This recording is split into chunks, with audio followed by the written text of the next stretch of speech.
Hello everybody, and welcome to another Vintage Cube Draft. We have a very good pack to start. I'm going to be taking Mox Jet. The Moxen are among the best cards in the format. Pretty easy first pick, frankly.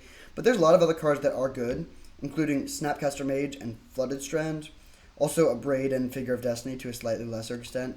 Worth noting that we are passing like Griselbrand and Stitcher Supplier, which are pretty good black cards, and makes me a little bit less inclined to go in towards Reanimator. But at the same time, I'll take this and just see what looks open from there. Maybe we could end up wheeling one of these two cards, but step one, take the Mox Jet. Ooh, now we could just take Atraxa. We did just pass Griselbrand, but Atraxa is phenomenal. There's also, a lot of good options. Tolarian Academy, Duress, Time Twister. I think I might actually take the Academy here. We already have a Mox. It's very, very good. Also, it's a little bit, we've been passing a lot of stuff that works. Like if we pass Griselbrand and take Atraxa, we're sort of screwing ourselves because someone will take Griselbrand and then cut us on Reanimator. We also pass just a bunch of black stuff, so we could just ignore all of the good black stuff going around and just take the Academy and move in on artifacts. I do like Time Twister, and I think blue-black Time Twister is a good color combination because you can play Time Twister alongside Orcish Bowmasters and Sheoldred. But I think I'm going to actually take the Academy here, having already taken the Mox Jet. Now we see a lot of good cards. Fury, Mind Twist, Spell Pierce, Faithless Looting, and Smuggler's Copter are all really good. I might just take the Spell Pierce. Mind Twist is good with Academy if we're able to ramp up to it really quickly. But we're a lot more likely to want to be blue if we're playing Academy. I'll take the Mind Twist. It's very, very high upside. Both of these accelerate us. If we can just go turn one, land Mox, Talisman, turn two, just get them. Oh wow. Okay, well, I wish I took the Time Twister now, I guess, seeing a Narset. There's also Ballista, but I think I'm still supposed to take the Narset even though I passed the Time Twister. Kind of tragic. We'll be on the lookout for Doomsday on the wheel. We could definitely become blue-black Doomsday. But yeah. Tough to pick this right after passing Time Twister. Still good even without those sorts of combos, but it's certainly at its best when it's a combo card in addition to a hate card and a card draw engine. Okay, I think I'm going to take the Mox Opal here. We're not super high on artifacts yet, but we're hoping to get there, of course, with the Tolarian Academy. Yeah, we'll take that. Hopefully we can get some more good 0 and 1 mana artifacts like Retrofit or Foundry. Interesting. So here we have Underworld Breach and Brain Freeze in the same pack. That is a combo that essentially wins the game on its own. The problem is if we take one, we're not super likely to wield the other, but also Brain Freeze isn't that a high pickup for most people. I think I'm still leaning towards just taking the LED though. It is not always going to be good. I guess it's good if we wield the Breach, but it is good with Opal, and it's good if we can if we were to somehow find a draw 7, even though we passed the Time Twister, and then just 0 mana artifacts in your Tolarian Academy deck are going to be pretty solid. Just a very high upside card. It's not always going to be good, but I do think it's worth taking here.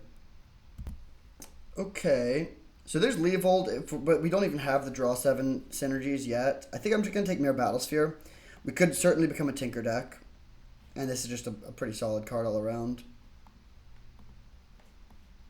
Also goes crazy with Tolarian Academy. Just playing this, all of a sudden your Academy taps for 5 more mana. Would love to find that Ballista on the wheel. Wow, that is a late Karn, which is amazing. Consider would be good as well, maybe even Pentad Prism, but yeah, I'll definitely take the Karn here. Whoops, put that in the sideboard. Get back in the main deck. This deck is looking great. Also gives us a use for the LED, if we minus Karn in response to crack the LED, then put Mind Twist into our hand or whatever. Okay. There's Wail of the Forgotten if we're blue-black, which could be okay. There's also Blightsteel, which is good if we get the Tinker, but we already have a decent Tinker target. I think I'd rather just take Hangerback Walker here. Gives us a playable, cheap artifact. Now we see Thought Scour versus Rankle and Lord Skitter. These are both kind of bad. I think I'd rather just take Thought Scour. We don't have particular synergies for it yet, but we could get there, and it also is just a cantrip. Now I'll take Gurmag Angler. Probably not playing in the main deck. It's good with Thought Scour. Actually, it could be good. We'll see. Okay, good late pickup. We'll take the Ballista. Silent Clearing is okay. I think Ballista is better. Now we can take a Nurturing Peatland. Probably not going to play it in the main deck. There's the old Basking Root Walla Lion's Eye Diamond combo. Super underrated, but we'll take this. I think I'm actually going to take Zerda. There's like a weird world where we get there. We'd have to make some cuts. I couldn't play either of these, but it's possible. Okay, so Doomsday didn't come around. We're not doing that. We're like blue-black artifacts pretty solidly. And we see a bunch of good blue-black artifacts here. So we could take a fetch land, we could take Wasteland, we could take Skull Clamp, or we could take Strix and Workshop. Lots of reasonable options. I think I'm actually going to take Workshop here. It's very good with both of these two. Also good with Battlesphere. And I mean, although with that being said, maybe it just comes around. Yeah, I feel like that is pretty likely to come around, actually. In which case, maybe we're just supposed to take Xander's Lounge. Because we have no fixing. We could cut, like, we're not really that committed to any colors, though. I don't think that Skull Clamp is very good. It's good with Hangerback Walker, but that's pretty much it. Yeah, I think I'm going to take Xander's Lounge and try to wheel Mishra's Workshop. Okay, some solid black cards, but I'm going to take one of the artifacts. Would we rather take Talisman of Creativity or Everflowing Chalice? I think I'm going to take the Everflowing Chalice, actually. This is the sort of deck where making multiple mana could be relevant. Also, just casting it for 0 could be relevant in some situations. Okay, Coveted Jewel looks kind of tempting. Chromos Seed Shark seems okay, but not amazing. Yeah, I'm going to take the Coveted Jewel. Very, very powerful card. Very good with the Workshop that we're hoping to see on the wheel. Now we see Crucible of Worlds versus Relic. I think they're both better than, like, any of these blue cards. Crucible of Worlds is... yeah, I'm just going to take the Relic. Crucible is nice if we wheel Wasteland or if we get Urza's Saga. But I think I'm going to take the Relic. We also could maybe wheel the Crucible because the green deck that's trying to Wasteland people can take Ramunap. But even if we don't, like, I'm pretty happy to get Relic here. Okay, I think I'm just going to take Sensei's Divining Top. If I had Upheaval, I would take the Mystical Tutor. But Sensei's Divining Top seems pretty sweet in our Tolarian Academy deck. This deck is looking really good. Tons of cheap artifacts. I do want a few more payoffs. I mean, we have Karn and Tolarian Academy for payoffs, but hopefully we can also get Tinker or something of that nature. Okay. We're not sneak attacking. We're not hollow oneing. I would definitely play Expressive Iteration if I could, but we'll just take Basalt Monolith, which actually does go infinite with Zerda. Which is a very real possibility, actually. Now that I'm looking at it, we might want that. Because we have multiple ways to use infinite mana. Huh. Yeah, I think I'm actually hoping to be able to play Zerda now. It's a little hard to cast if we're based blue-black, but we do have Xander's Lounge already. And yeah, I just want to confirm, but everything else does have activated abilities. Yeah, that would be sweet if we could be a Zerda deck. One weird thing is that Zerda doesn't work with Urza's Saga. You would really think that it does, but technically it doesn't have activated abilities. It gains them after it's been in play. So if we get Urza's Saga, the Zerda Dream dies, and that's okay. That's actually great. I mean, Urza's Saga is probably the #1 card I would take over anything here, even over Black Lotus. Which sounds a little crazy, but I think it is true in this situation. Okay, there's Zagoth Triome, but that is pretty awkward with it doesn't cast Zerda. There's also Brainstorming Chromatic Star. I think Chromatic Star is a little bit better for us. Fixing, that also is good with our general artifact game plan. We also don't have that many fetched lands or things like that for Brainstorm. Okay, interesting pick here. I don't think we care about Underworld Cookbook. We could take Rogran Triome, which is just a good land for Zerda. Or we could take Cryptic Coat. Maybe Cryptic Coat's actually the move, because it's actually just a good card. Like, yeah, I think I'm going to take the Coat here. Okay, nice. Miniatures Workshop did, in fact, wheel. Good with Coat, good with Monolith. Yeah, just a great card all around. I would probably play Thieving Skydiver as well, but We'll take the workshop. This deck is looking really sweet. Alright, I'll take a Talisman now. There's also Dark Confidant, but yeah, we're like more in on Talisman, which can help us cast the Zerda. So this returns an instant sorcery or fairy. That's not very good. Don't care about that either. I'm going to take the Enlightened Tutor. If we end up playing white, this could be good.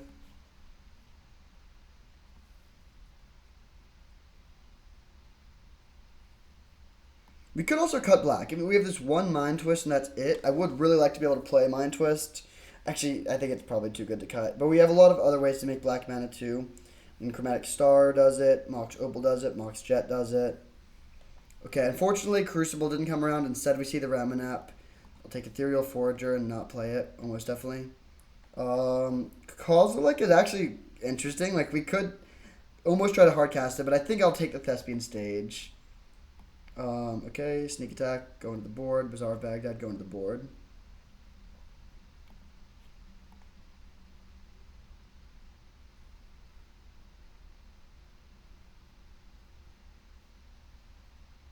Ooh. Okay, well, we'll take Urza. That's amazing. A lot of good stuff here. I would love to play Chrome Mox or Talisman. Actually, Chrome Mox might not be good. We might not have enough non-artifacts. But yeah, Urza is a phenomenal pickup. That's exactly the kind of payoff we were looking for. Now we see Grim Monolith versus Prismatic Vista. Pretty close. Grim Monolith is probably too good to pass, though. It does not go infinite with Zerda, but it's still just like a very good card. And I don't think it's likely to come around. Yeah. So, still looking for some good payoffs for all this mana. Like, Upheaval, I would totally play Ugin in this deck, but Ugin got cut, unfortunately.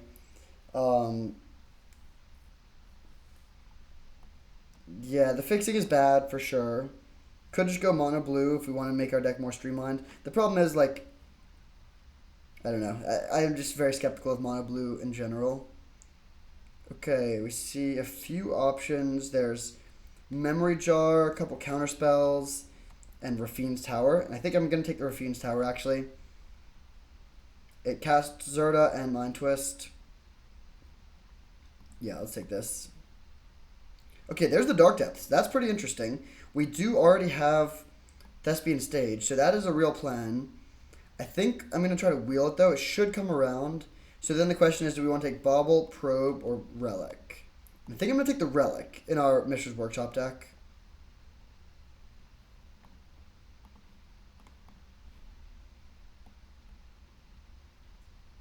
This deck is spicy.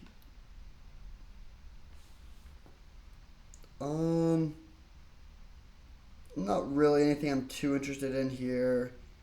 These lands don't help us. Hymn to Torok's going to be really hard to cast. I think I'm going to take Bone Shards, which may or may not make the cut. We'll see how the final build looks. I do like having access to a removal spell, though.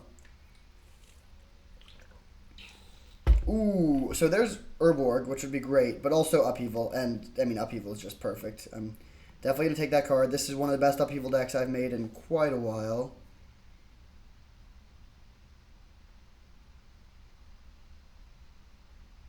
So, I think right now these are on the chopping block. I just want to be as heavy on artifacts as possible. All these other cards look pretty good. Oh, baby. Late Retrofitter Foundry. That's awesome. No Urza Saga, but still. This is looking amazing.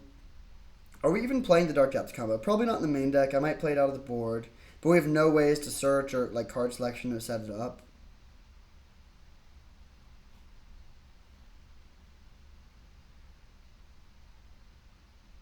So yeah, I think we're showing like 1 or 2 swamps, 1 or 2 Zerda lands, like 10 islands. The thing is, we're pretty light on blue mana too, so we don't even need to be playing like 13 blue sources.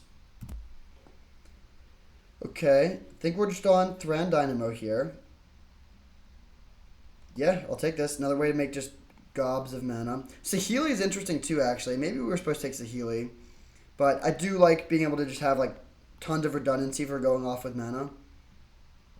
I guess I'll take Master of Death. I don't think I need it in the main deck, but it's an okay card in some matchups. So, I would love to play Third Path Iconoclast. In fact, I think I'm going to take that. None of these other cards look that good. We could still very much be like base blue-red if we wanted to. These all look bad. I guess I'll take... Actually, Memory Jar might be good. There's the Dark Depths. Not going to play it in the main deck. Okay. So... yeah, I mean, making tons of artifacts is obviously good in our Urza Tolarian Academy deck. Wayfarer, card I would love to play. Okay, so do we just play this with 16 lands? Let's see how the mana base would look. Oh, wait. Oh, no. Third Path Iconoclast breaks Zerda. So, no Iconoclast, unfortunately. So we have 4 blue cards, 1 black card. That's kind of hilarious. I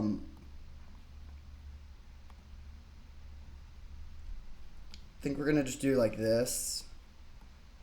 1, 2, 3. We have like a few Zerda sources. 1, 2, 3. Yeah, a few black sources, but then mostly blue. I think I'm going to cut 1 more of these for Bone Shards, and then I'll play a second Swamp. Bayou and Nurturing Peatland don't help us. Okay. So we'll run like this. This deck is pretty wild. But it seemed like a really good deck for Upheaval. The Zerda thing is a little bit weird, but we have tons of artifact mana, some broken lands. We're like Tolarian Academy will consistently be amazing. Mox Opal is as good as a real Mox here, so we'll have like very explosive starts pretty frequently. Tons of hit for Narset. Khan and Urza as payoffs in addition to Upheaval. Deck looks great. See you in round 1. Alright, we are on the draw for round 1. We will reveal our companion and keep this beautiful hand. No top end, but we have some card draw. Yeah, I mean, just definitely keep. We have blue and black mana. Also, Star can make a red or a white for our Zerda. I'm just gonna play these 5 cards on turn 1. Oh, that's an interesting decision. So we could go for turn 1, Mind Twist for 3, or wait 1 more turn. I think I'm going to get a little greedy and wait 1 more turn. Yeah, I think that is correct.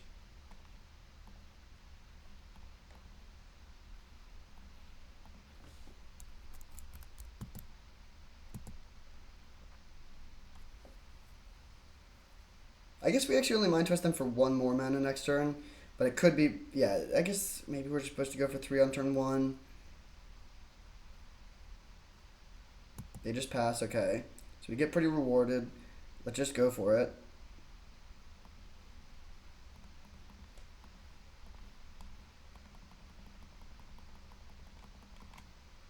Mind Twist you for 4.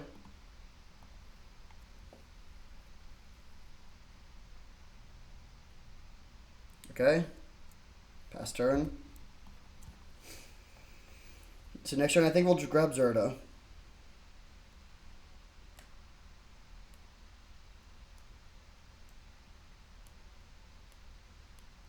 So what are we hoping to find? I mean, probably just like Karn or Urza would be best case scenario. Narset, Memory Jar. Jace Vryn's Prodigy. How much do we care about that? Probably not too much. I don't think enough to like urgently Bone Shards it. Ooh, Narset's a great draw.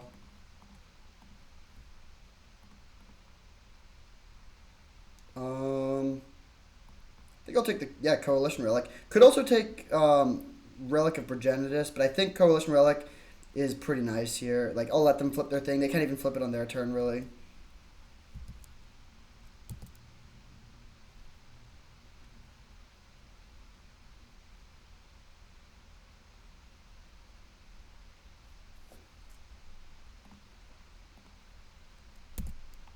Alright, so I'm going to take my draw step.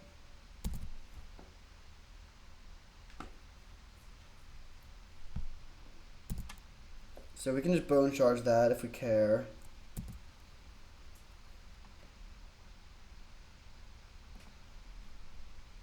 Let's spin the top.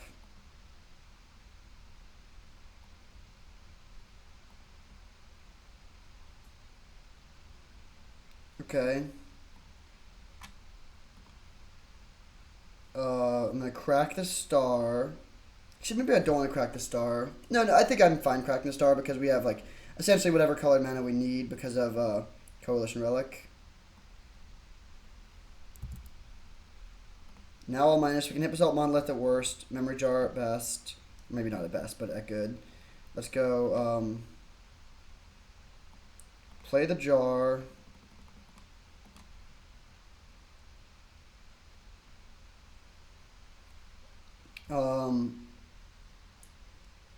Do we care about killing this Jace? Maybe we don't even care about killing Jace, actually. Yeah, I don't think I care about that. I'm just going to play Retrofitter Foundry and pass, planning on making a 1-1. Retrofitter Foundry is very good with Zerta, of course. And then on our turn, we can Memory Jar and just, like, set up to go off. Dak Faden, that's pretty annoying. We'll see which one of our things they choose to steal. Probably Retrofitter Foundry is the best bet. Especially since they have mana to use it, although not really because we're just going to tap it. But yeah, if they take a Retrofitter Foundry, we don't really have a good payoff. Well, like, we also don't really have a good way to get it back short of upheavaling.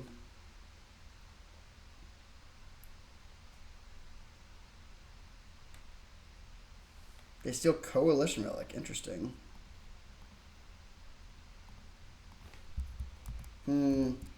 This also stops us from, I mean, they can shrink our Thopter now, which is kind of annoying, but it's fine.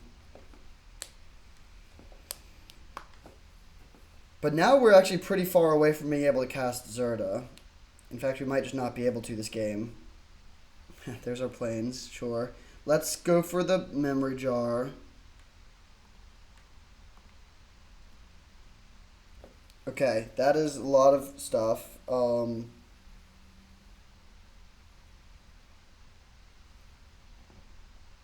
We cannot...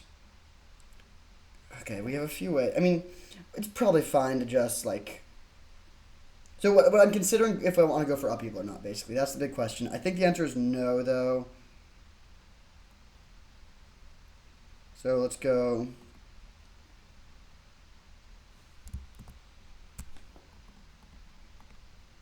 Karn.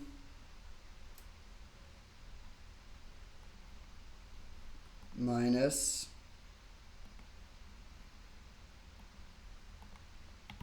And then play a huge Ballista.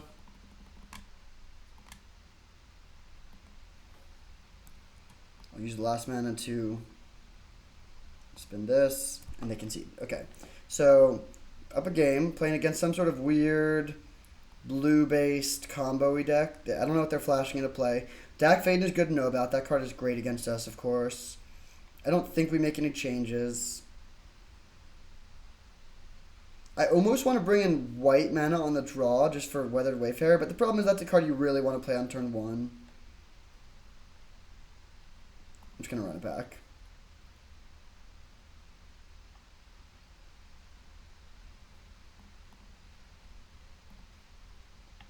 Okay, another great hand. Mishra's Workshop is amazing in this deck. I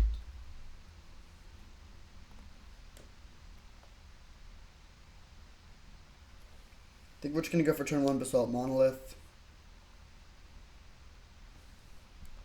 Okay, opponent with a fast start as well.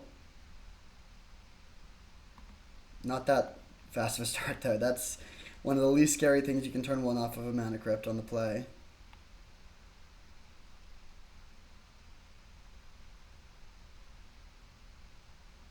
Ooh, wow, we have some good lands.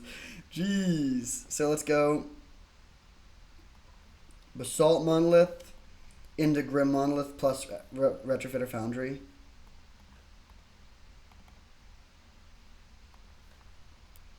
The next turn we play a huge Ballista. We'll have 3, 6, 9 mana. The question is if we want to also play an Everflowing Chalice. I think I'm actually leaning towards yes. Okay, never mind. Now we can just go for... Yeah, let's just do the thing. So, untap. Karn, wow. So yeah, we have 9 mana. If we play Everflowing Chalice for 1, it actually is neutral, mana neutral. Because it makes 1, yeah, it makes 2 mana back immediately. So if we can play Everflowing Chalice for 2 and still play Walking Ballista for 4.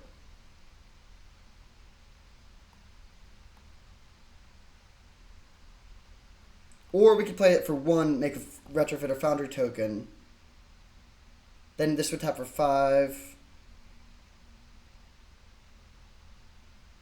Right? So, okay, right now we have 9. Playing Everflowing Chalice for 1 is mana neutral. Then making a Retrofit or Foundry token costs 1. Yeah, that seems better.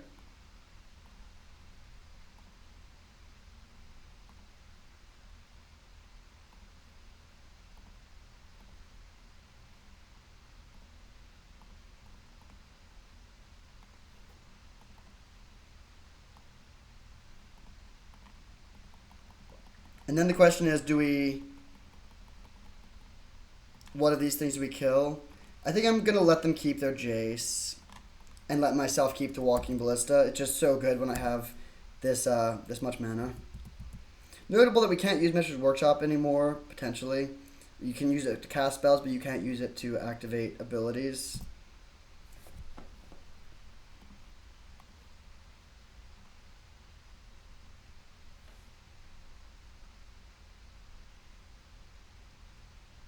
Yeah, Ragavan does not look too good here.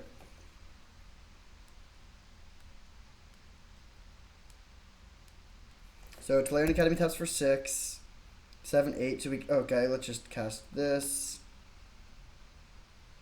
Play this. Wait, do we have lethal actually? Yeah, we can go infinite with Zerda now. Do we want to go for it? Yeah, I guess so. So I'll cast Karn. Minus Karn. Crack this for white. Put Zerda into my hand. Cast Zerda. And then spend 2 mana to untap this.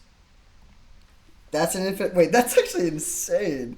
This is our turn 3 board. We have infinite mana, and we also have an infinite combo. Yeah, that's... Alright, 1-0. See you in round 2. Alright, we're on the play for round 2. What? I guess I can't complain. This is definitely a fine hand. It's nowhere like it's our first game where we didn't draw our Mishra's Workshop, which makes this deck much more explosive, but still we have our colors, good mix of lands and spells, turn 3 Narset on the play. I will keep it.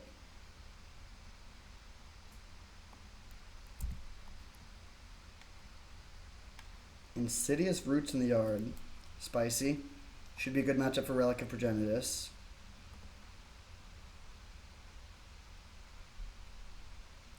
Bitter Blossom. Okay, that's fine. Huh, there's the Relic. Still going for Narset though this turn.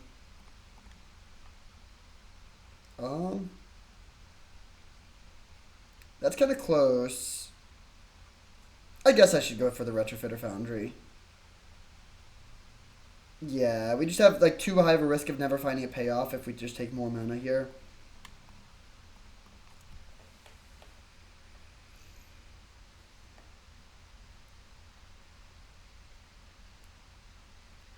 I'm holding the Lion's Eye Diamond in hand because it might be the kind of card. Actually, this with Zerda does become way better.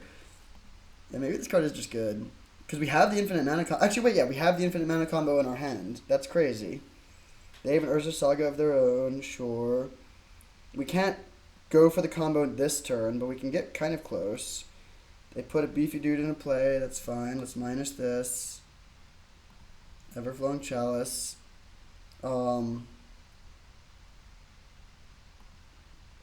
Land. We're so close to being able to just do it right now, but we can't quite. So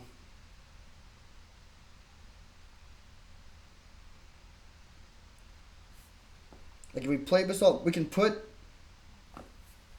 Zerta into play, but we'd be 1 mana short of being able to activate it immediately.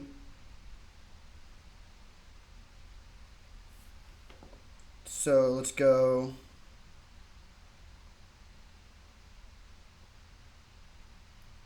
Play Basalt Monolith into play Everflowing Chalice for 2. Yeah, I think I would rather have the Basalt Monolith in play here.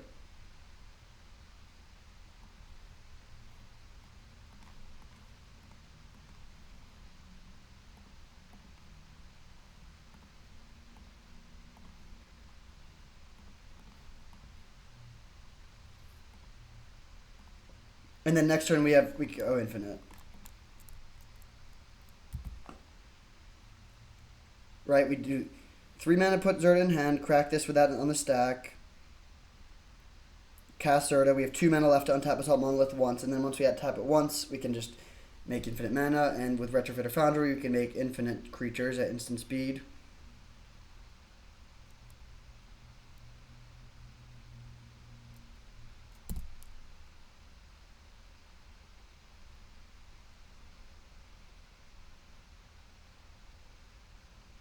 I hope they don't make us click through it. Like, it's a really click-intensive combo. It's very clear immediately that we have infinite stuff. Coveted Jewel, huh? I mean, yeah, we're still just going for the plan here.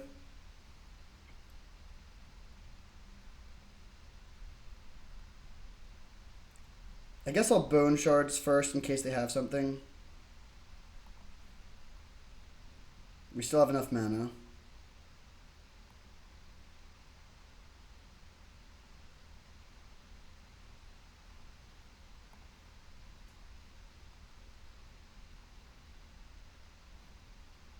Like, we're dead if they kill Zerta, basically.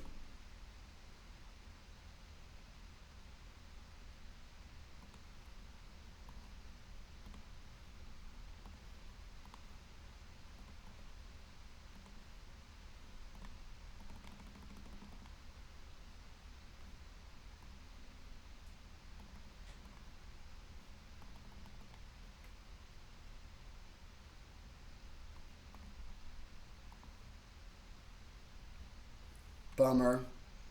Oh, wait. Oh, no, we can do it in response again. Okay, yeah, so we no longer, we can't do it at instant speed anymore. Yeah, this is why it's annoying.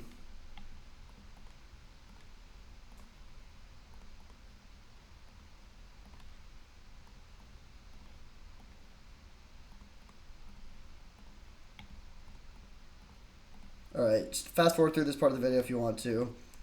It's gonna take a while.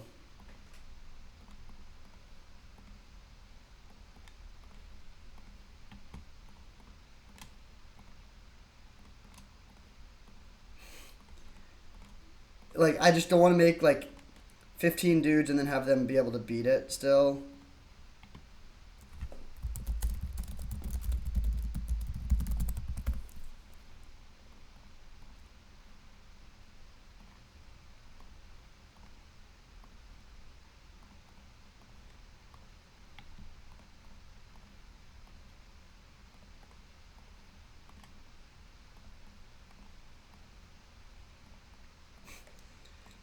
Boom, bada, boom.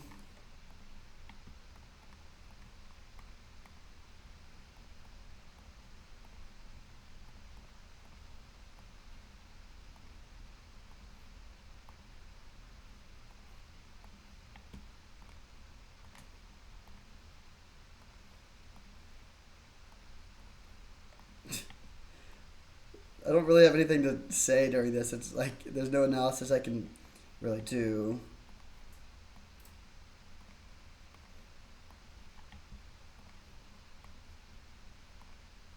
Okay.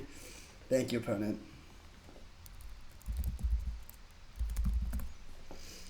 Okay, so playing against Black-Red or Jund Reanimator. I like that we have the Relic. I don't really think we want to make any changes. Yeah, let's just run it back. I forgot that this discounts it by 2, not just by 1. That makes it a lot faster, of course. It also means it does go infinite with Grim Monolith, too. All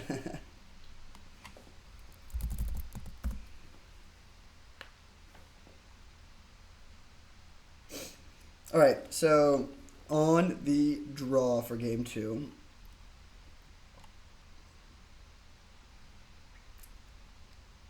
interesting matchup. Bone Shard's probably nice just as a way to break up their combo if they get a quick beefy boy into play. Alright, reveal our companion and oof. Well, let's see. If we draw land in our first two draws, this hand is pretty good. Still not that good though. I think we can do better. Alright, I will keep this hand. I love that we have the relic. Let's put back Coveted Jewel.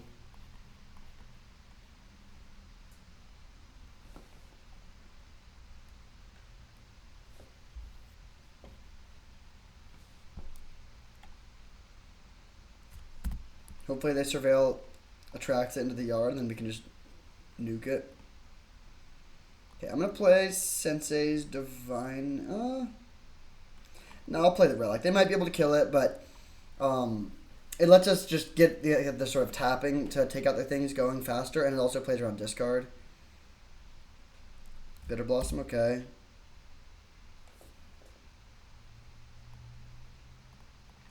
Alright, I'm going to play Chalice for 1. Into Sensei's Divining Top. Not holding up Relic. Could get burned. Not that likely to.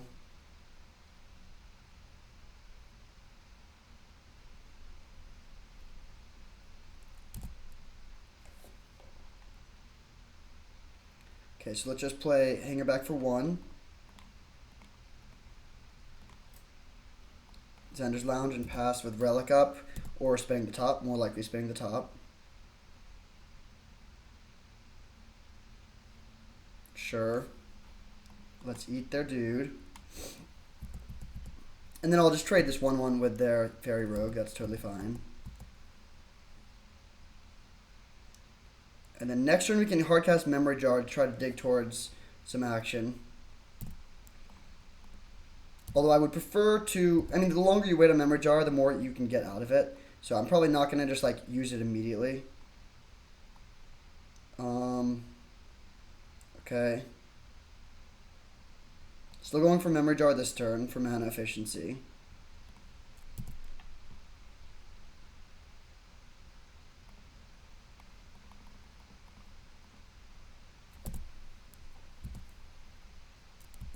They could just start hitting us with Raging Ravine. If they have another land here, which would be a pretty quick clock. Sylvan Library, okay. That's also fairly good for them. I'm not going to go for the Memory Jar yet. I'm going to wait at least one more turn. And get the Basalt Monolith into play. So do we want to grab... I'm not even going to grab the Zerda. I think I want to just leave that in the board for now. Ooh. Love to see that. Okay.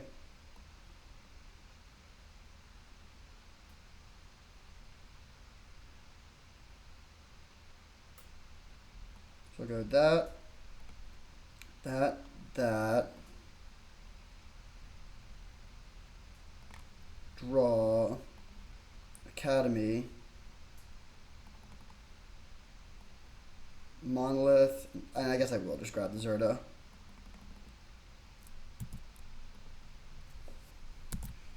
And the next one we draw the Sensei's Divining Top.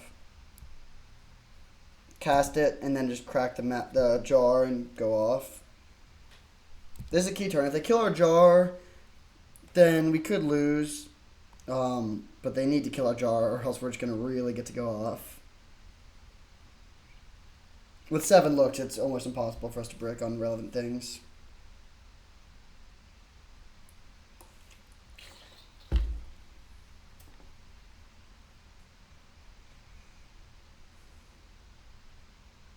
Don't kill my jar. Gut. True Soul Zealot. Alright. That's some real pressure.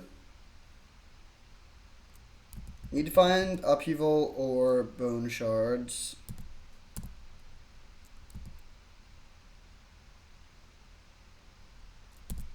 Okay.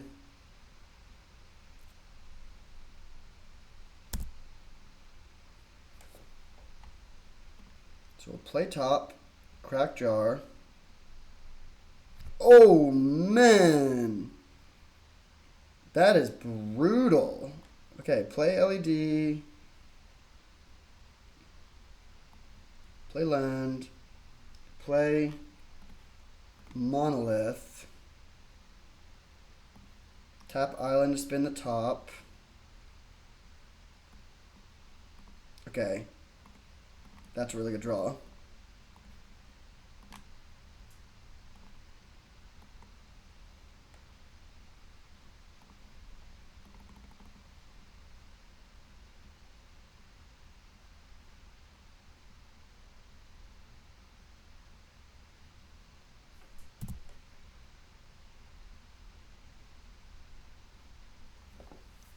Now we can spin Urza a couple times.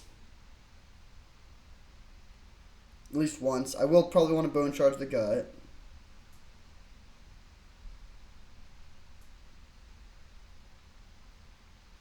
If we had the Zerta, we could go infinite here, or at least pretty much infinite. Okay, so we're gonna have to spin Urza now.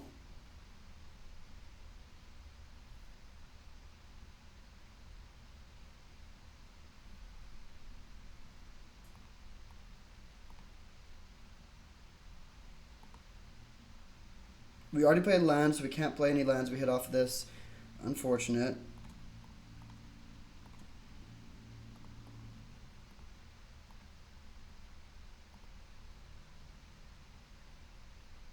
Wow. Well, that sucks. Okay.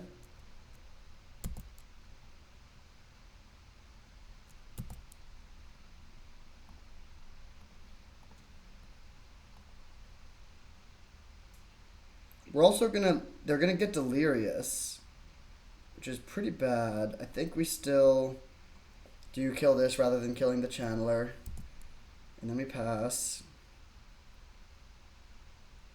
I guess I'll exile one of their things. And then we can go infinite with mana next turn. Really tough to hit 2 lands off of the Urza spins. I mean, them having like a 0, they only had 1 forest up, but they still found a way to kill our Urza at instant speed. And then we just bricked really hard.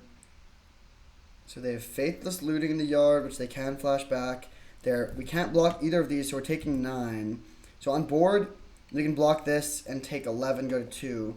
We die to a removal spell. No, we probably don't, because they probably wouldn't also be able to go for the Raging Ravine. This construct is going to be lethal attacker.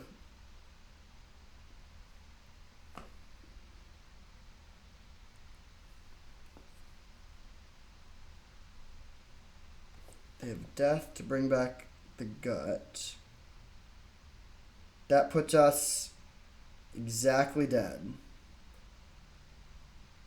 Oh wait, no, these are flying. We're solidly dead. So, how could we have... If we left up mana for Relic, we could have survived there. Man, we go to exactly 0. Tough one to lose. Really felt like we were in good shape after going for the memory jar, but we just didn't find that much action. I think we're just going to run it back. Hopefully we get a more broken draw this time.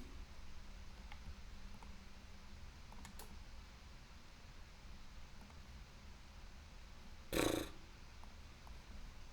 hand is so fair. Too fair. I don't think we can win with that sort of hand. This hand's not great, but I will keep it. Turn 1 Relic. Their deck is very capable of winning through Relic. They're not like all in on reanimation stuff, but it's still a good thing to have.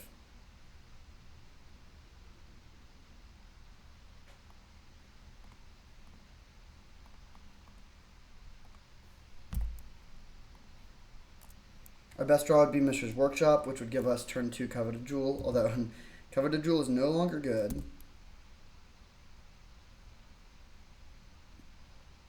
I think I'm honestly just cycling Xander's Lounge, as mediocre as it is. Like, spending... It does give us land that can cast Zerta, but I think I would rather just try to find some real action.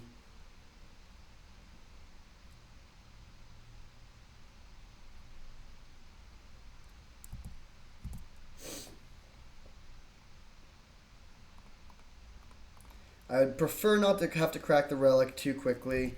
I'm not going to use it just to take out this this Faithless Looting from the yard.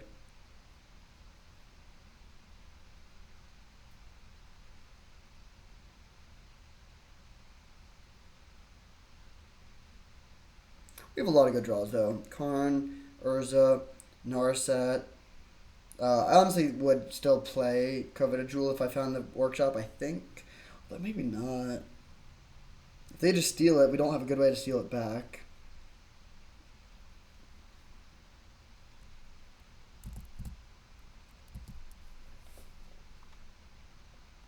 Alright, cycle this.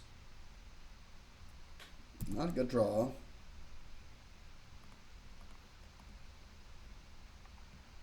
So hit the graveyard. Play land. Grab Zerta.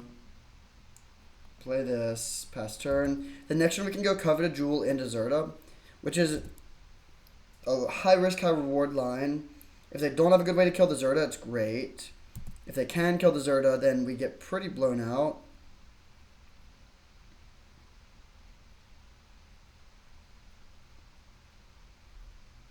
They find Raucous Theater, okay.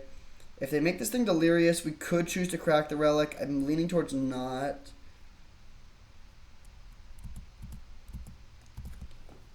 Good chance they do get Delirious, though. Like, any land would do it. Generous Ent, okay.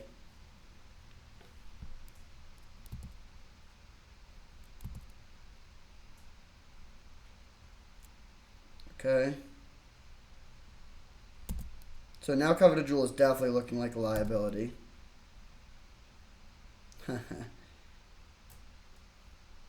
Okay. Very interesting draw. So let's just go land go for now. And if we just play the Jewel, yeah, that just does not seem good. Could Upheaval now? I think that's just too bad. I don't want them to get the first land drop.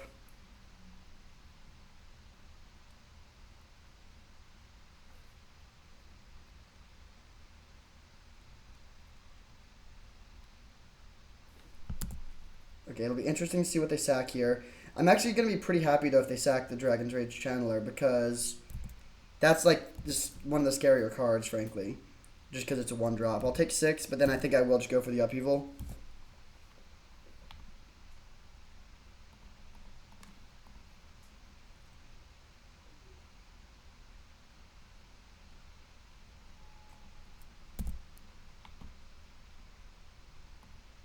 Don't love drawing land, but we kind of have to go for it. I don't think we can wait longer.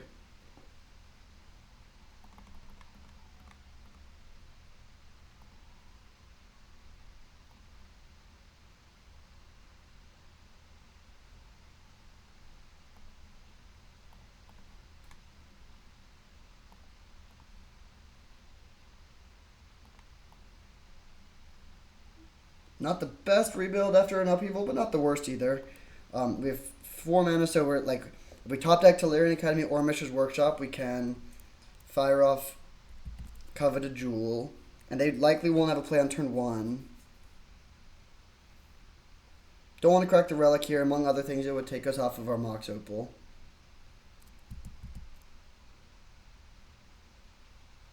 Bloodghast. Do we want to crack the Mox Opal after all? Or the Relic? I'm going to untap and take my draw step first. Well, I guess, yeah, we definitely want to hit these other 2 cards, whatever they discard. I guess, how much do we care about the Bloodghast? A reasonable amount. Ooh. Okay.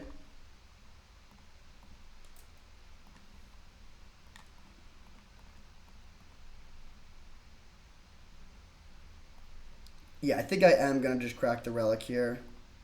I don't want them to get back Bloodghast, especially if I'm going for Coveted Jewel stuff. Another land, man.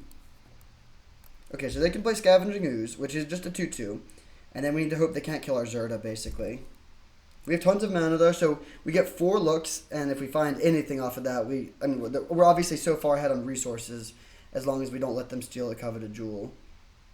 I think if we just draw a brick, like, we have to play it. We can't just be too passive. I guess I'll go for this first.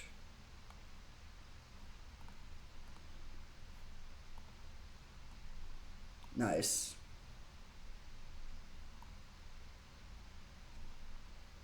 So, yeah, this should do it.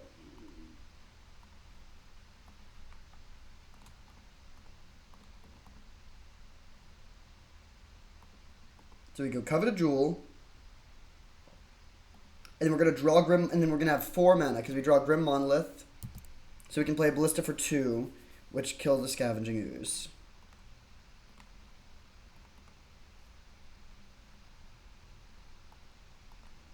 And we need to kill it now, actually, because if we wait, when the last ping is on the stack, they can exile the Scavenging Ooze to kill it. Or exile the Walking Ballista to kill their thing. So let's kill their Skoos.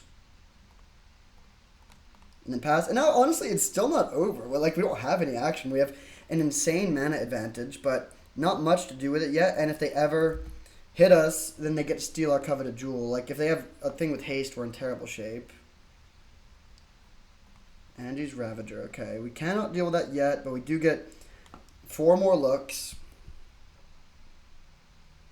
Cryptic Coat does something.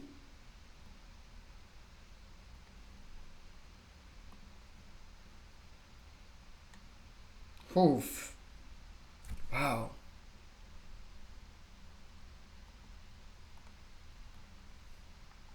So we play this.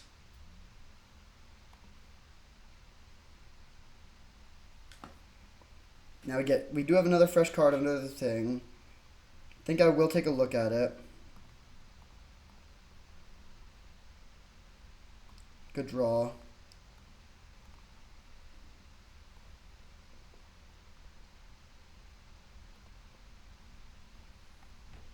So go land, Narset.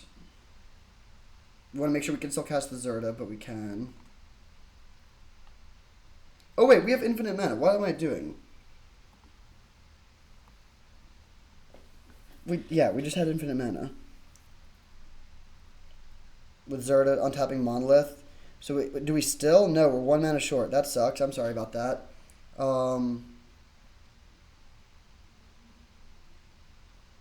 I'm going to take Mind Twist and then just play the Zerta and pass.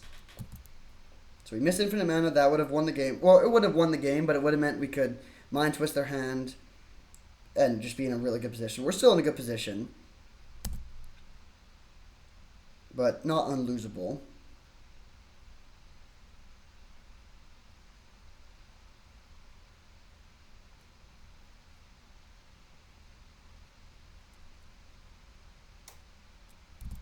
Okay, so we actually did not have infinite mana. We can block the Andy's Ravager and trade still. They have gut, and they have a known gut, and then at least 1 land. Okay, they just play that. Then they can attack, sacrifice the Ravager, hit us, and oh wait, no, they can't even really draw cards though because of Narset. So they sack the Andy's Ravager presumably, which is not going to work. They just discard their hand. Yeah, that's actually good for us. Then they steal the... Assuming they sacrifice it, yeah, they steal our Coveted Jewel, but they don't actually get to draw anything. And then we get to attack back with Coveted Jewel and get that. So it actually helps us. Oh, they attacked Narset. Okay, good play. They're out of cards in hand. I mean, we need to draw something. We draw a Relic here first. Oh, wait. What happened to the Relic? Well, okay, we draw... Oh, yeah, we Narsetted. So... Huge Hangerback. It seems like that is the move. So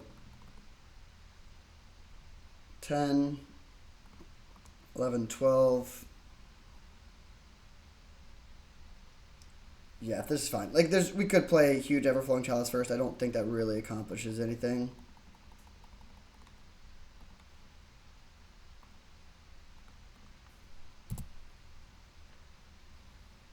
So they don't have great attacks. They're top decking. I think we're ahead here, but if we just draw a couple lands in a row and they draw a couple good top decks in a row, we could lose.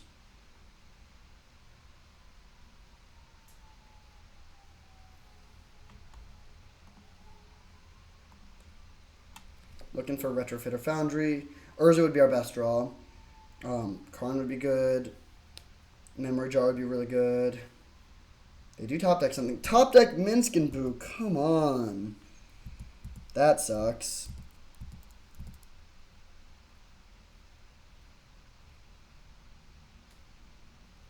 That really sucks. Jeez.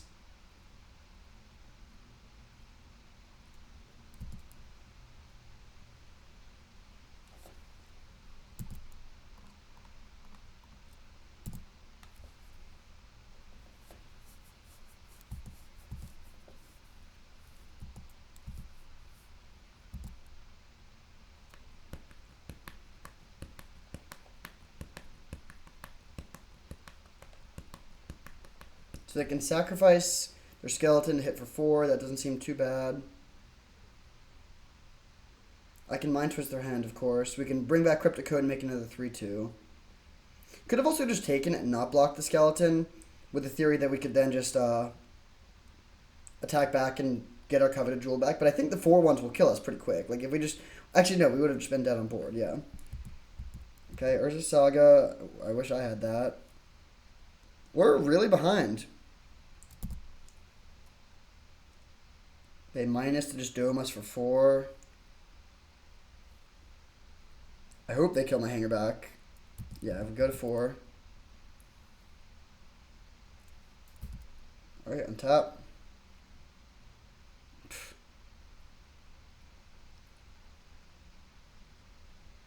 So if we attack... Yeah, well, no, we're not just dead if we attack.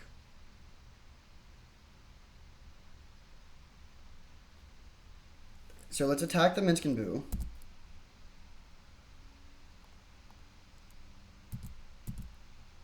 Oh, maybe we're supposed to attack their face. Either way, they probably block with gut, but yeah, it's actually better to attack their face.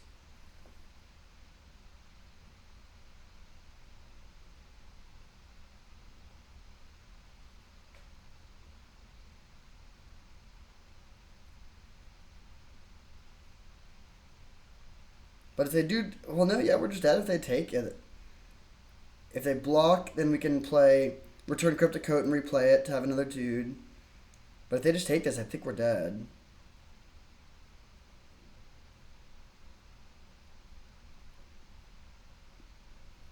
Man, crazy game to lose. Back-to-back games where it seemed like we were just massively ahead, but now we are just dead on board.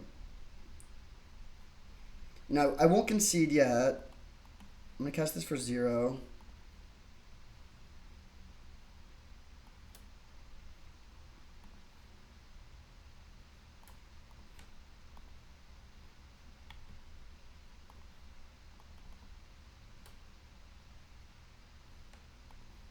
Maybe we can hit Urza. Karn. Okay. Replay again.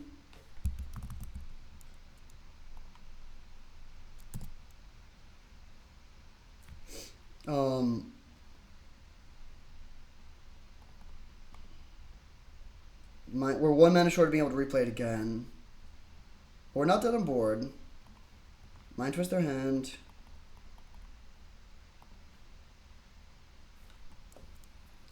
Pass turn.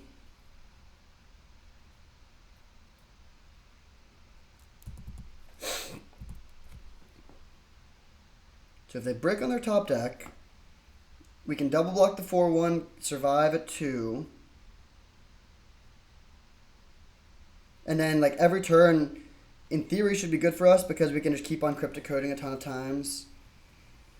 It's like 5 mana put a 2/2 into play, which is very inefficient, of course, but in this sort of situation is totally fine. They do go for the attack, interesting.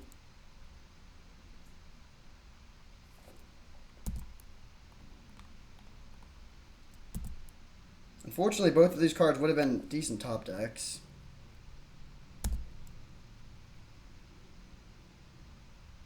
We're down to 2, dead to a burn spell, but they just had 1 top deck. It's not that likely they hit a burn spell. Stitcher Supplier.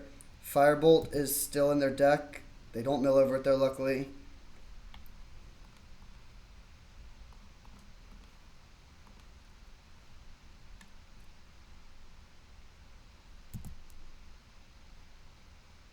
Come on. Okay. Return Cryptic Coat. Play Cryptic Coat.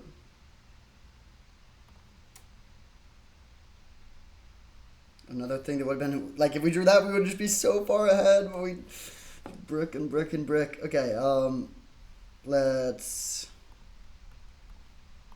return Cryptic Coat. Play Cryptic Coat.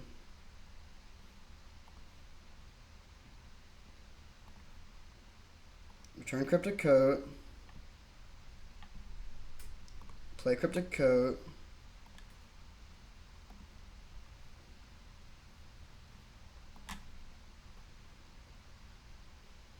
Return Cryptic Coat. Play land. Play Cryptic Coat. And then pass, leaving up Hangerback Walker activation.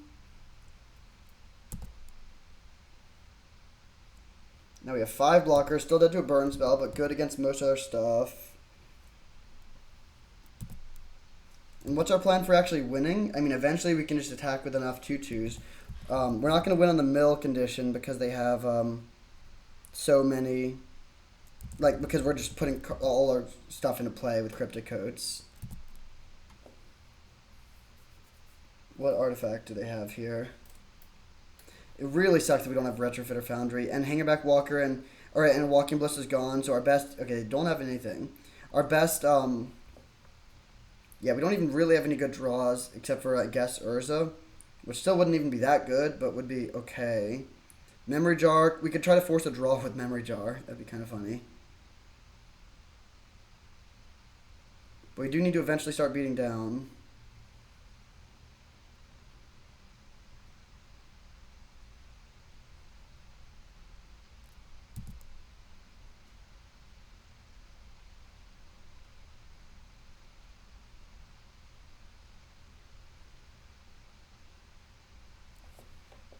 Okay, so let's double block here, block here.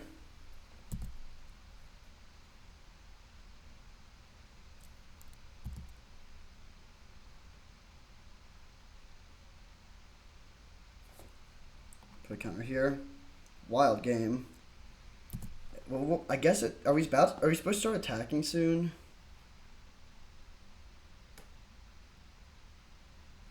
Let's at least attack them for 3. Honestly, we should attack with we need to have at least blocker. We need to have at least 4 blockers back for sure. Let's attack like this. They just take 10, so closing out the game kind of quickly now. Play Monolith.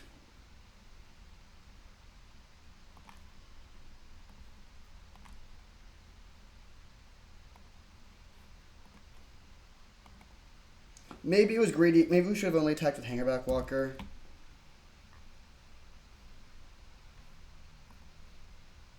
Cryptic Code has been kind of hilarious this game.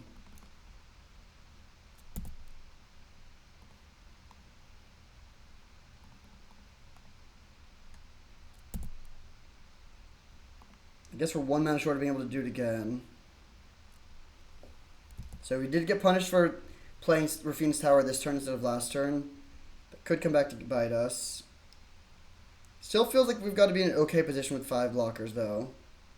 Oh, do they just top deck a Bolt? Are they conceding or are they top decking a Bolt? Yes! Oh my god. Wow, Cryptic Coat. Crazy game. I've never seen that happen before. Cryptic Coat just going so deep like that. Whew, that feels really good. Alright, well, 2-0. Fighting for the trophy. See you there. Alright, we are on the draw for the finals, unfortunately. And we are also on a mulligan, so the worst possible start. Opponent keeps 7 on the play, you mulligan on the draw. I think I'm gonna put back second Swamp. We have Grim Monolith plus Lion's Eye Diamond plus Zerta. So if we find a mana sink, then we have infinite mana pretty quickly. Yeah, that's just a turn 3 win if we top deck one of our several infinite mana sinks.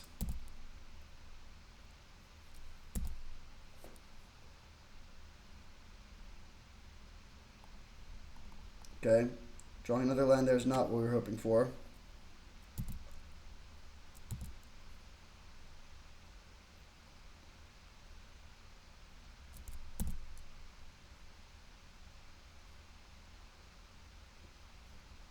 They may be playing Reanimator, in which case the turn 1 Relic is nice.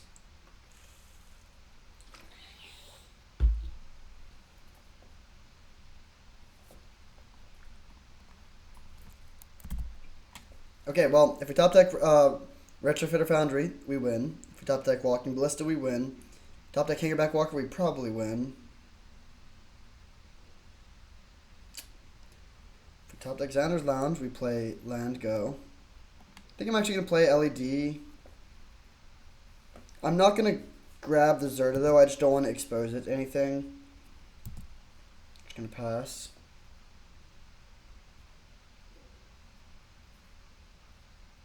Urza would be a win.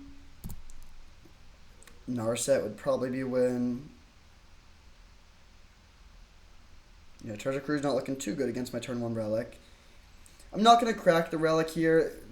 We should maybe crack it. Like, I don't want to just hold it forever. I think sometimes people are way too conservative with the Relic when they should just be jamming. But we can wait at least a little bit still.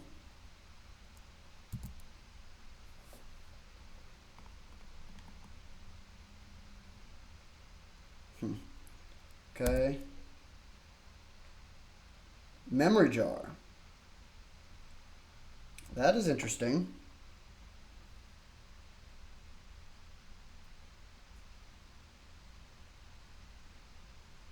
So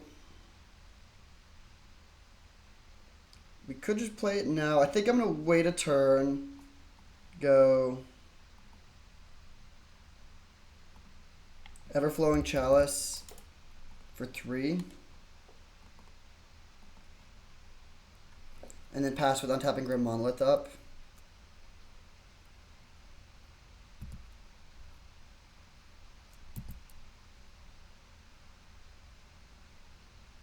Maybe this is greedy because now we're exposing the Memory Jar to a potential discard spell or counter spell.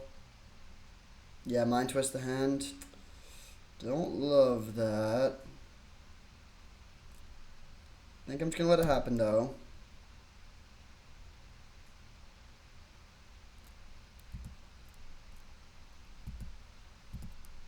Yeah, I don't know. This might be the wrong line. Still, we have so many draws that just win the game instantly.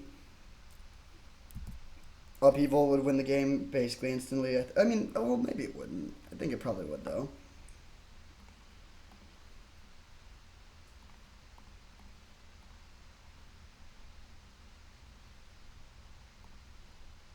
Mana Sink. Ooh. Okay. This definitely has a fail rate. Let's cast this and then I'll crack with a trigger on the stack.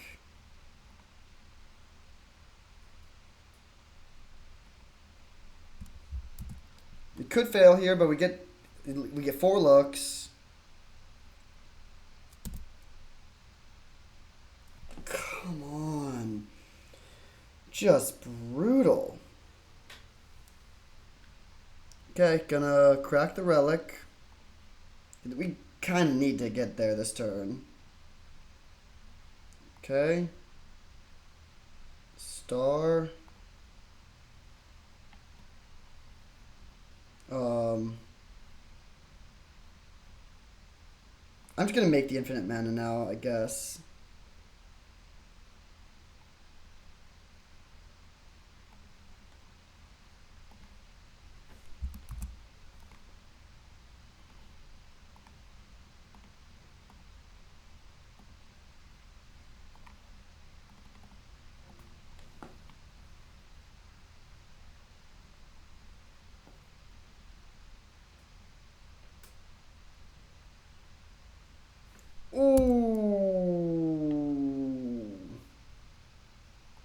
Well, Coalition Relic, but now I don't really see a way we can win. Short of Upheaval. We can take a big hit and then hope that we find Upheaval in our next 2 draws. They're going to get the coveted jewel, though.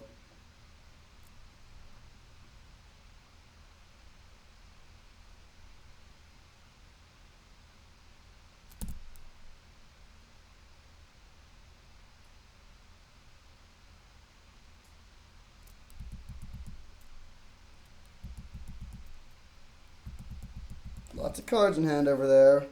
Lots of mana. We have nothing. Well, we have lots of mana too, but not feeling great about this position.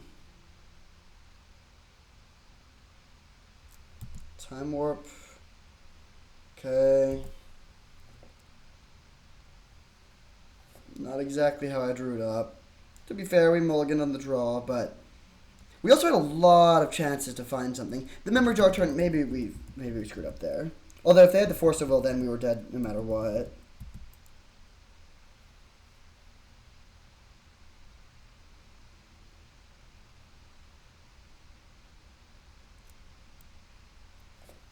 I think I'm going to crack this in response.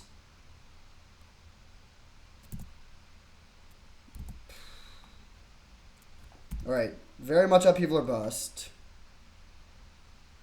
I think we are winning if we find Upheaval, though, and they don't counter it.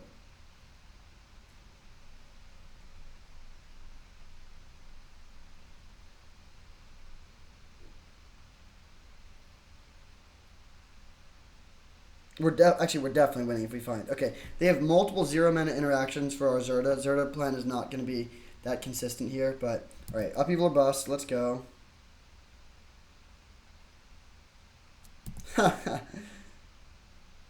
My old friend. I guess I'll... Maybe we're not dead on board. If they just somehow have nothing.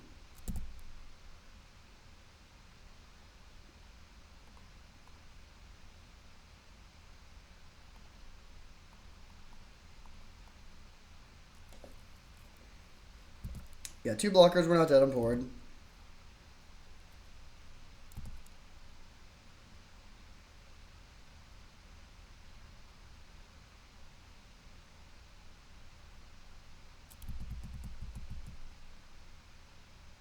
Opponent's at 20. It's a lot of life. They've also gone through a lot of cards. How have they gone through so many more cards than us? I guess just by looting a lot with Rona. We haven't seen any reanimation stuff yet, so they might just be a blue-black fair deck. Let's see, can we beat 1 removal spell? 2, 4. Yeah, we would go to 1 if they have 1 removal spell. Keep in mind that also these things have ward 2. So they can't... It would be kind of hard for them. Well, no, they could easily have 2 removal spells.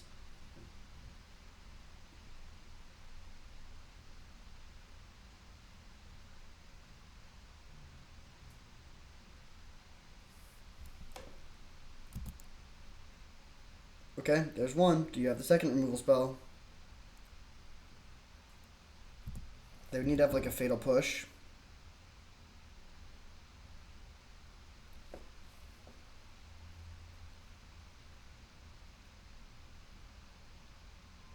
They like both of their cards. That is pretty scary.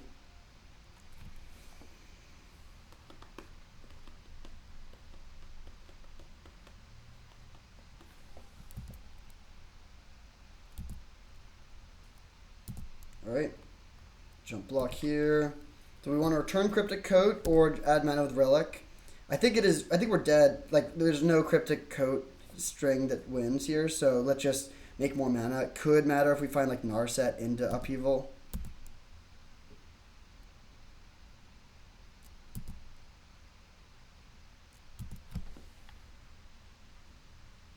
Okay, I think we're dead now.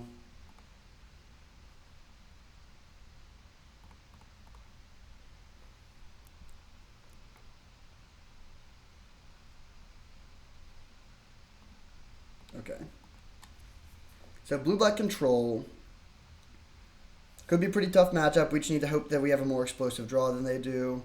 No changes. Let's just run it back. Actually, Master of Death could be weirdly okay here. No, I think everything else in the deck is just more important. We get to be on the play. I think I feel pretty good about our chances for this one. If we can just find an explosive start. Game 3 on the draw could be tough, though. They just have a decent amount of interaction that's pretty effective against us.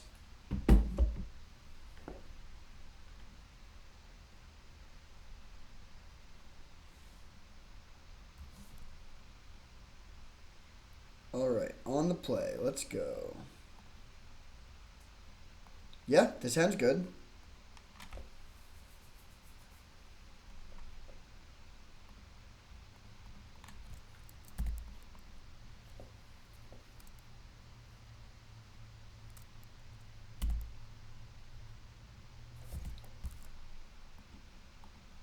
Wait, I hit F6, now I'm trying to on F6. I really hope it works. It's like weirdly hard to on F6. Okay, it did work.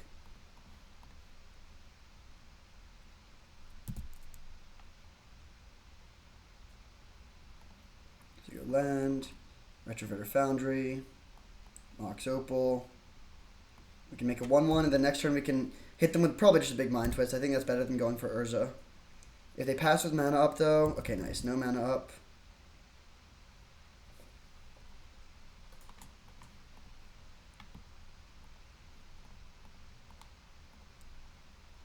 I guess it's only a Mind Twist for 3. Maybe it's just better to play Urza, actually. Yeah, I think I like that plan.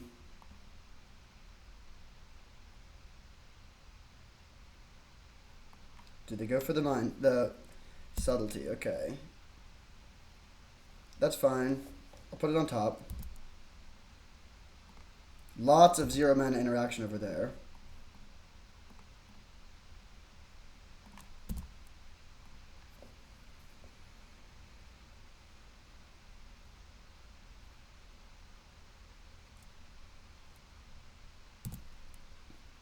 Do we just jam Urza again? I think I'm actually going to Mind Twist them this turn. And it works, okay.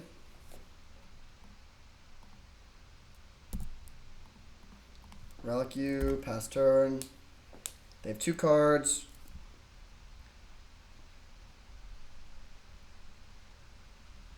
Shieldred, okay, that's great news for us. Does nothing here.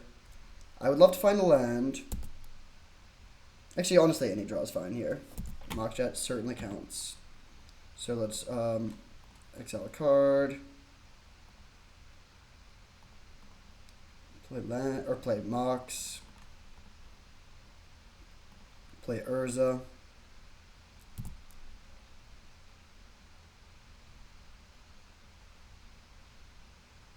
Man. Okay.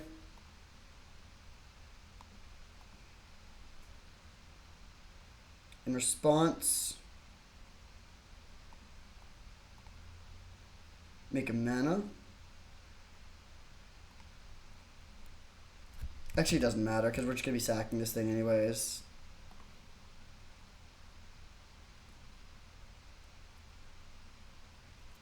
Yeah, this just happens. Then we make our dude. Then we Bone Shard sacking a creature.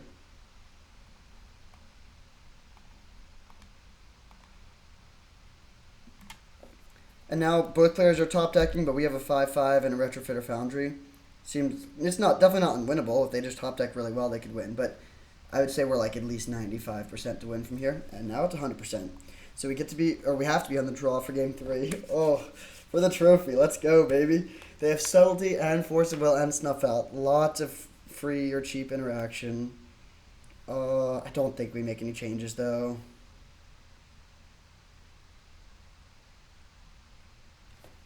Yeah, I'm just going to run it back.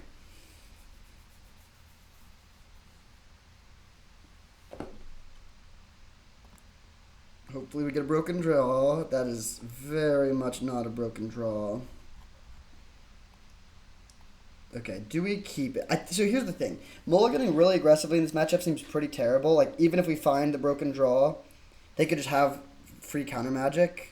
Or free, like, grief us, whatever. So I actually think this is the sort of matchup where you need to keep a functional hand, even if it's not sexy. Okay, that helps.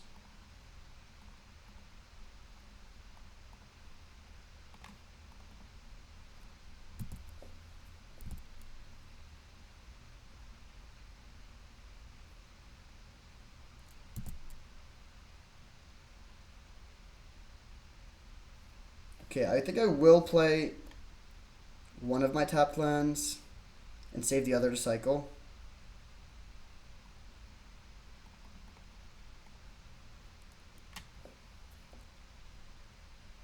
If they counter this, I'll consider playing the other one as well, because that would give us the like double colored mana we need to cast Zerda. And Zerda with Ballista is good, of course. Okay, don't love having to redraw this. It's fine.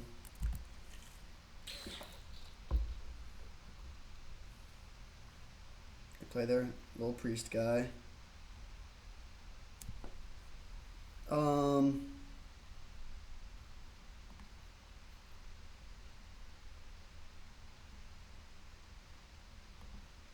I mean, that'll draw them a card. Don't love that, but let's go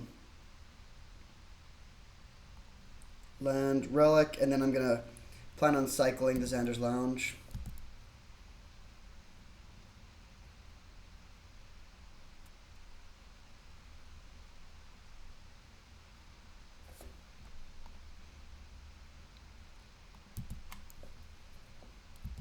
Pretty good value on this first attack. Maybe this card's low-key good. Who knows?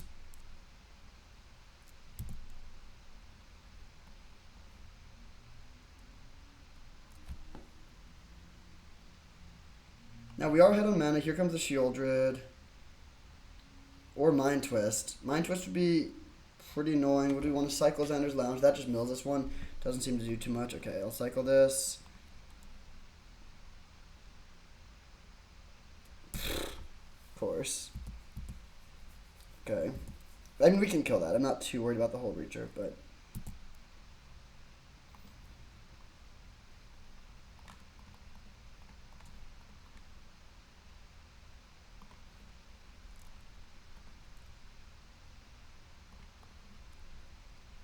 So, we now have the mana sink and the available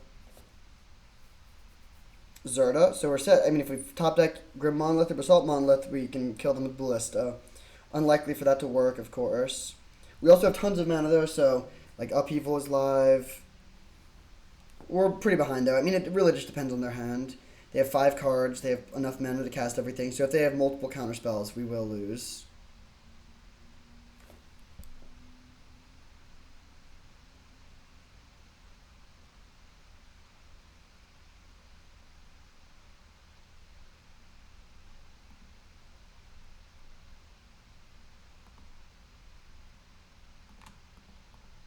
I'm going to kill the whole Breacher.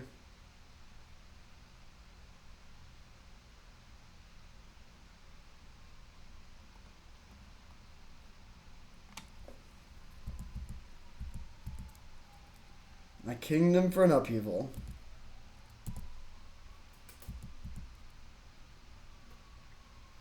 We actually could win. Like, just Ballista could kind of solo them if we top deck like Tolarian Academy or something.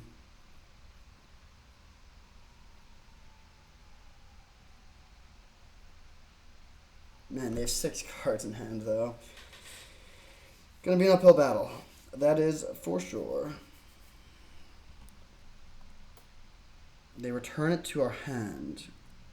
Okay. They might have just Mind Twist here. Or Grief.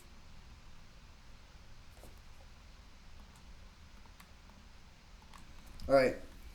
At the very least, we're putting Zerda into play next turn. Hopefully we can draw Upheaval, though, and just win. Okay.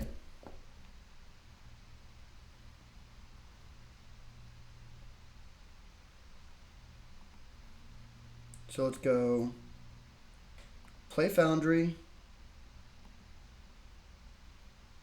Crack this for white.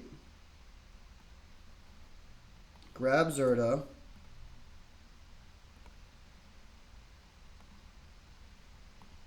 Play Zerda. And pass. Actually, let's do some of the stuff now while we... Yeah, let's make a 1/1. Untap it. And then pass. Because I don't want them to kill our Zerda and then we can't, in response to us using one of these things, and then we get kind of messed up. And then this is a key turn. If they can't kill one of our things here, we basically just win, but there's a good chance they can. If they play Shieldred, that's okay. Looks like they have the Convoke card. So in response, let's make another 1/1.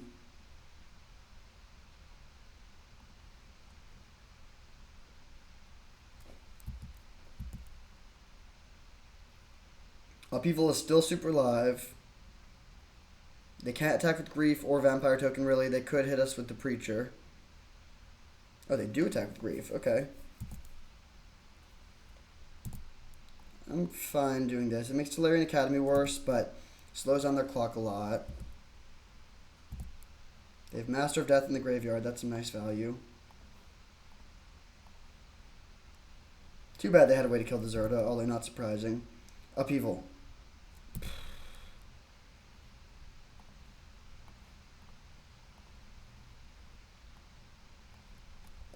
At least give me a Coalition or a Tolarian Academy if I'm going to draw land. So we can make a 4/4 here, right? Untap. But yeah, we can make a 4/4 and trade with the Preacher.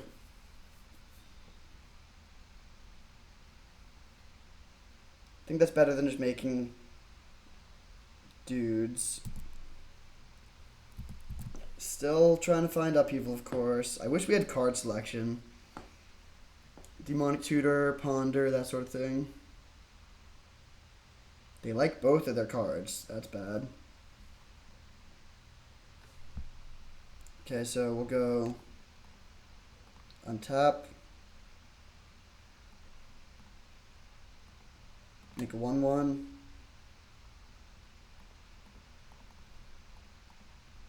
Untap. Make a 4/4. Trade. There's just such a high chance, though, that they have Counterspell at this point. Tolarian Academy. Low-key, maybe our best draw. Okay, now if they're tapped out, I'll take Upheaval.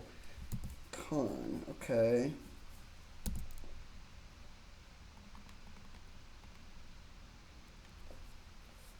Make a big dude. There's some argument to plussing, but I think it's not great.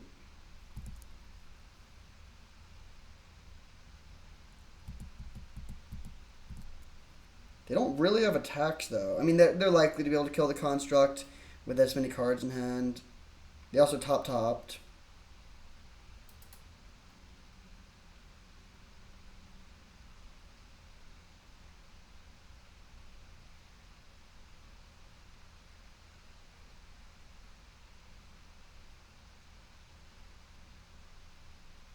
Liliana. Okay, that doesn't do anything. Well, it does something, but not that much.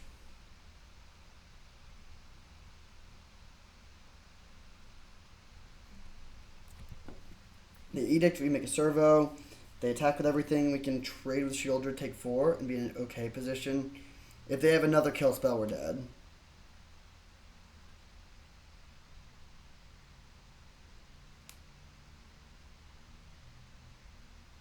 Interesting. They just go straight to combat without using Lily. Then they just have no attacks.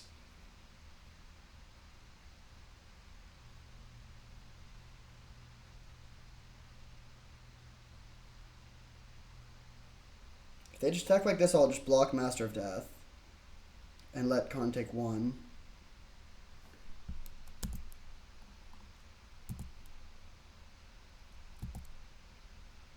Yeah, they can bring back the Master of Death if they want to. I don't love that. I think it's still better than letting Karn take the extra damage.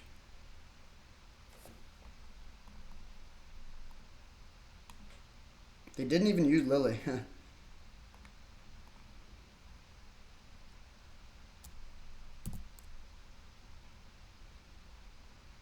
Ooh, okay.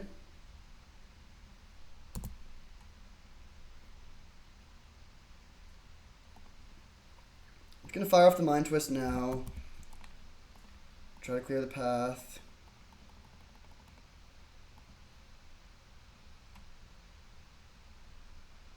If they have Subtlety, they can play it now. Okay, they have Mana Drain, sure.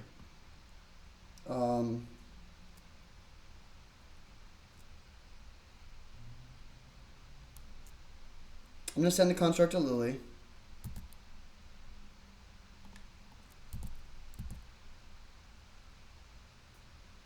Okay, just let her die. So I'm actually weirdly going to plus the Karn here, because I think I am trying to find upheaval. This Sheoldred will kill us fairly quickly. There is an upheaval.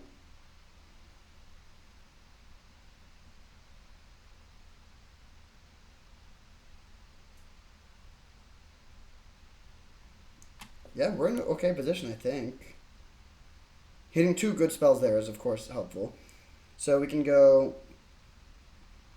Bone Shard, sacrificing Servo, kill Sheoldred. Pass with the ability to make it... Oh, they give us upheaval. Huh. So, okay, do we want to just fire it off?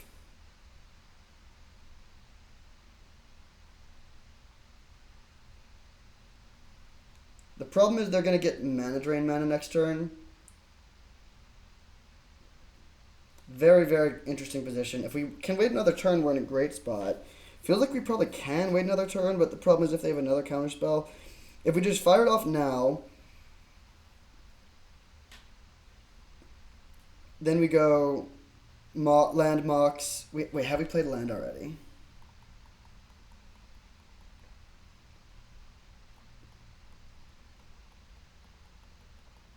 Yeah, I think I'm just going to restart the game here. Passing just gives a lot of possibility for something to go wrong. I think we're just in a great spot if we can just restart here but like where we get to, yeah. I'm gonna go for it.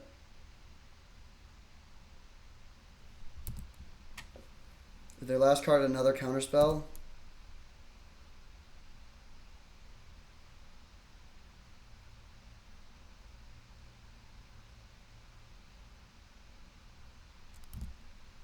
They like their card. Okay.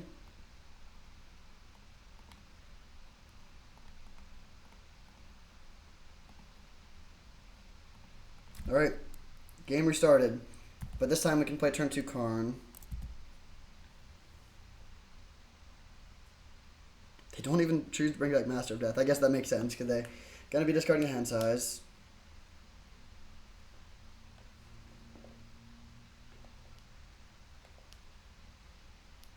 Crazy game. They bin Mind Twist, makes sense. Now, they could have Force of Will or Subtlety. That would be marginally annoying. Still going for it, though. Ooh. Nice.